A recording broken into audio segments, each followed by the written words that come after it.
there! Ready for a glimpse into the future? Always. Well, today we're taking a deep dive into Google search. Okay. Specifically, what it might look like around 2025. Sounds interesting. Yeah, and guiding us is no other than Sundar Pichai himself. The CEO? Exactly, the CEO of Google. Right. And Love Dame. he dropped some hints, some pretty big hints, in a recent interview Okay. at the New York Times Deal Book Summit. Okay. And let me tell you, Yeah. it's pretty thought-provoking. Oh, yeah. It's not just talk, is it? No. This is a potential major shift. Yeah. And, you know, what really stands out to me is Pichai is really leaning into this idea of Google's role in all of this. Okay. He's openly saying they're leading the charge. Yeah. Which, you know, given Google's history with search and AI, Yeah. that's huge. It is. I mean, Google's basically, it's like saying search the internet, you think Google. Right. They're synonymous at this point. Exactly. But if Pichai is right, and AI is about to rewrite the rules of how all this works, yeah, could that change everything? it really could.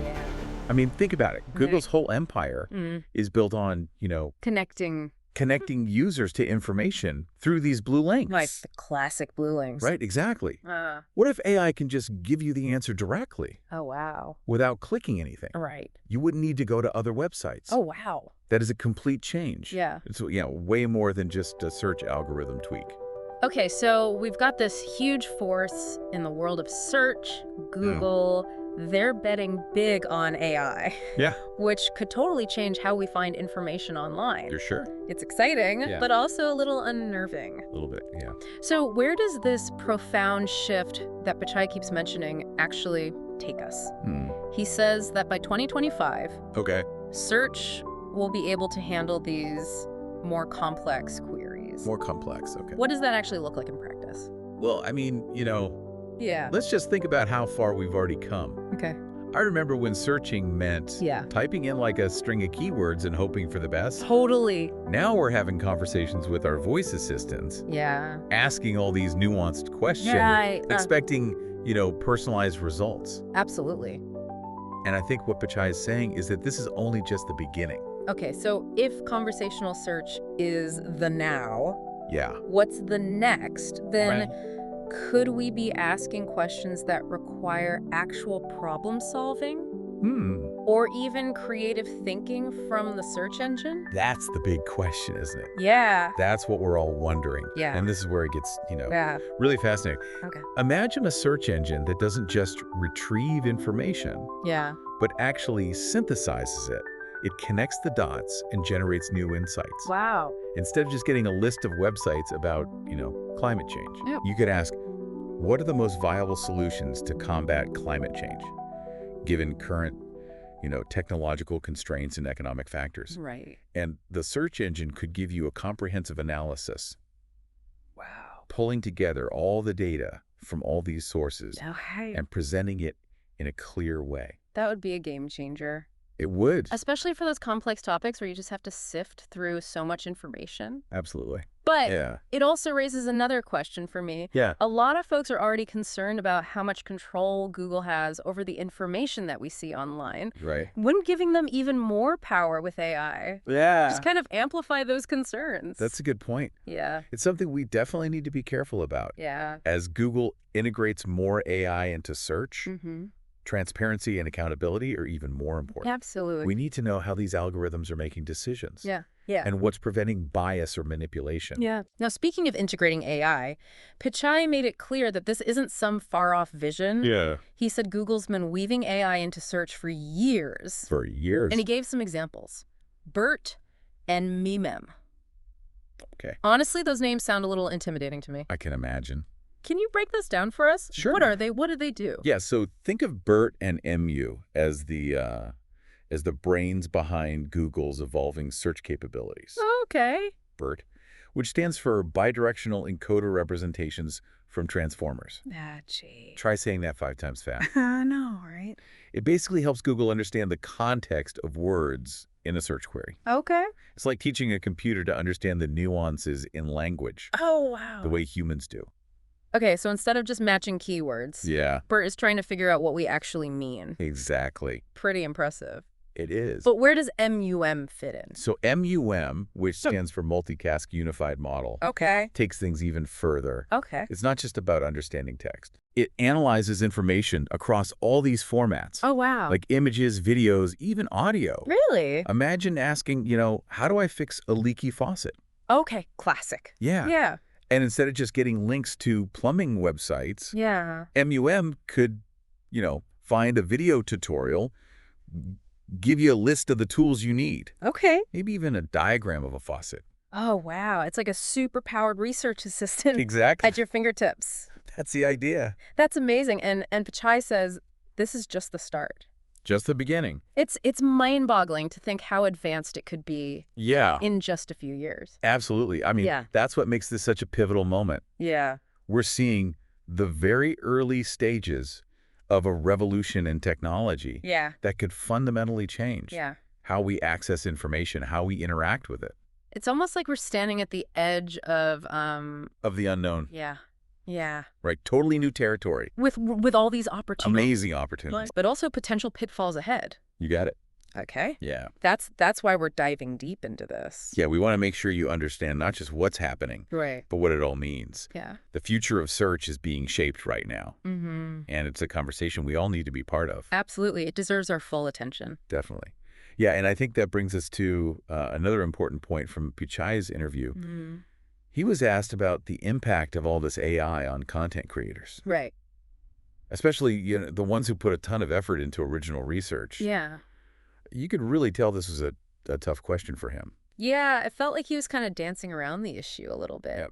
He started by talking about the traffic Google sends to publishers, then kind of pivoted to YouTube's Content ID system. Yeah, but neither of those really addressed the main concern, did they?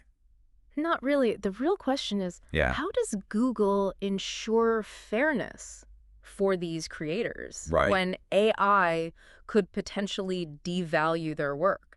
Exactly. I mean, if AI can just whip up a blog post or a research paper in seconds, what happens to the people who've spent years, building their expertise?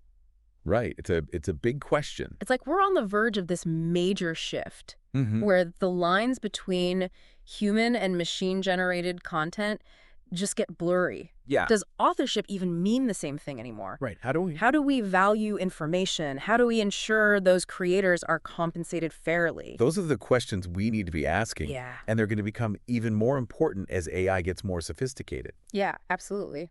I think we need to be having some serious conversations, about intellectual property. Yeah. About human creativity in this AI world. Right. About how to build systems that support both the technology and the people. Okay, so while we're thinking about these big questions, Yeah. let's bring it back to Google and their vision for the future of search. Okay. Pichai said the low-hanging fruit in search innovation is gone.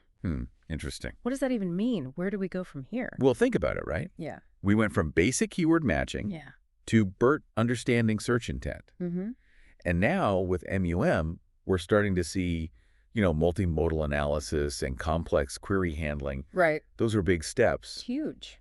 But they were building on what we already had. Okay. What Pichai's suggesting is that the next phase of innovation is going to require, brand new approaches. Okay. We need deeper breakthroughs in AI. Okay. That go way beyond just finding information. So what, like search engines that can actually reason, solve problems, connect the dots in ways we can't even imagine yet? It's possible. Is that even possible? I mean, it sounds a little sci-fi. Yeah. But think about how far AI has come in just a few years. Yeah. The potential is there, I think. Okay. But it's going to take, a lot of collaboration, different fields working together. Right. And a willingness to really challenge our assumptions. And maybe even, a rethinking of what search even means. Exactly. We're so used to getting lists of links. Right. Exactly. What if the search engine of the future is more like a partner? Interesting. A partner in discovery, guiding us through these topics, helping us synthesize the information, sparking new ideas. I like that, a partner in discovery. Yeah. It's not just passive consumption anymore. It's active engagement. Right, going from seeking answers to formulating better questions. Yeah. And this ties back to what we were talking about before, about AI-generated content. Right. if we're going to be relying on AI to help us, navigate all this information, we need to be able to trust that information. Absolutely. How do we ensure accuracy, prevent bias? Big questions. How do we know what's fact and what's fiction when AI can create content that looks so real? That's where critical thinking comes in. Yeah. And it's going to be more important than ever. Yeah. We need to know how to evaluate information, assess the source, recognize biases, and think for ourselves. It's like we need to level up our information literacy. We do. Become more discerning consumers of knowledge, especially in this digital age. Absolutely. And that's not just on tech companies. We're educators. Yeah. That's on all of us. So it's a collective responsibility then It to is. make sure AI is used ethically and responsibly. It's not something we can just ignore and hope for the best. Yeah. We need to be active. Okay, so if the low-hanging fruit is gone, like Pichai says, what does that mean for the future? It's exciting to think about. What kind of leaps in understanding, in knowledge discovery, in human-computer interaction might we see in the next few years? It's a little daunting, too. I think we're at this point where the lines between technology and humanity are blurring. Yeah. And that brings up all these philosophical and ethical and societal questions. It does. This deep dive it's been really eye-opening for me. We went from dissecting an interview to discussing the future of information itself. It's amazing how these things connect, isn't it? It is, and that's the beauty of a deep dive. You start with one thing Yeah. and end up exploring so much more. It's like following a trail of breadcrumbs. Yeah. That leads you to this whole new world. And that's what we want for our listeners. Absolutely. We want to inspire that sense of exploration and discovery. Speaking of our listeners, I'd love to know what you all are thinking about this. Are you excited about the possibilities of AI-powered search? Or maybe a little concerned about the potential downsides? Because this isn't just a conversation for, tech experts or industry insiders. Right, this affects everyone. Everyone who uses the internet, everyone who wants to understand the world. If you're searching for knowledge, we're all on this journey together. Yeah. And it's important that we have these conversations. Absolutely. Ask the tough questions. Challenge assumptions. And demand a future where technology serves humanity. Okay, so as we continue this deep dive, let's shift gears a bit. Okay. To a topic that sometimes gets lost in all this excitement about technology. What's that? The societal impact. Ah, yes, very important. Of AI. Of course. How might these changes affect our relationships with information, with each other, even with ourselves? That's a great question, and it actually leads right into something else that Pichai mentioned. Okay. The challenge of trustworthiness. Ah, yes. In a world full of AI. Okay. As AI gets better at mimicking human creativity, we need to be even more careful about knowing what's real and what's not. Right. It's not just about spotting fake news anymore. Right, exactly. It's about recognizing all the ways AI could be used to manipulate us. Yeah, influence our decisions. Yeah. It's subtle. So it's not enough to just be aware of the technology. We need to understand how it might impact us. Yeah. Both the good and the bad. The potential and the risks. And that's where I think media literacy is so important. It's not just about teaching people how to use the technology. Right. It's about teaching them how to think critically. Yeah, to question what they see. About the information they find online. And absolutely. It's about empowering people to be informed, to be discerning, responsible citizens in this digital age. That's it. That's the goal. Exactly. And that's a responsibility we all share. We too. As individuals, as communities, as a global society. We need to be having these open and honest conversations about AI. Yeah. About the ethics, about the risks and the benefits, about how to ensure that this technology is used for good. Yeah, it's like we have to step up our game. We do. As information consumers. Right. It's not enough to just passively take in what we see online anymore. No, not at all. We need to be active. Yeah. Engaged. Engaged and critical thinkers. It's a big shift in how we think about things. Right. But it's really important if we want to handle this new digital landscape. I mean, think about it. Back in the early days of the internet, just having access to information was a big deal. Right. Now, it's only if too much. We're drowning in it. Yeah. The real challenge now is filtering it, Mm-hmm. evaluating it, making sense of it all. And that's where AI can either help us Yeah. or make things harder, Yeah. depending on how it's used. Absolutely. If we're not careful, Yeah. we could end up with an internet that's just overflowing with AI-generated content, making it even harder to separate truth from fiction. It's a valid concern. It is. It really highlights the need for responsible AI development. We need to be thinking about, the consequences. Yeah. Not just the possibilities. It's like we're holding this incredibly powerful tool. It is. And it's up to us to use it wisely. We have the responsibility. So how do we do that? Yeah. How do we ensure that AI is actually serving humanity, not making things worse or creating new problems? I think it starts with education. Okay. Equipping people with the knowledge and the skills to navigate this complex world. Right. We need to teach critical thinking, media literacy, ethical reasoning from a young age. Starting young, wow. Yeah, and helping people understand how algorithms work, how to recognize biases, how to, evaluate different sources of information.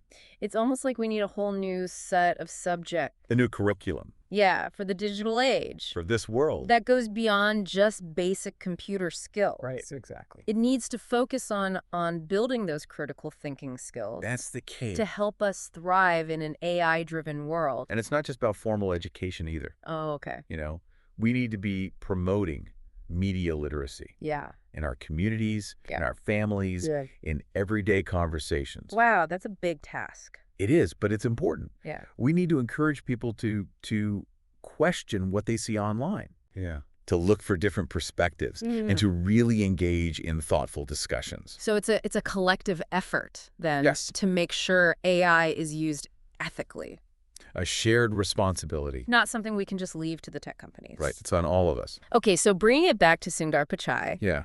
Google's vision for the future of search. Yeah. It sounds like they're aware of these challenges. It does. They're talking about complex queries, AI that can reason, synthesize information, but are they actually doing enough to address the ethical concerns? It's hard to say. Yeah. It's easy to get excited about the shiny new technology. Right. But we can't forget to ask those tough questions about transparency, accountability, bias. We need to hold these companies accountable for how their technology impacts society. And we need to be informed, engaged citizens, engaged to speak up and demand a future where AI is truly benefiting humanity. That's the goal.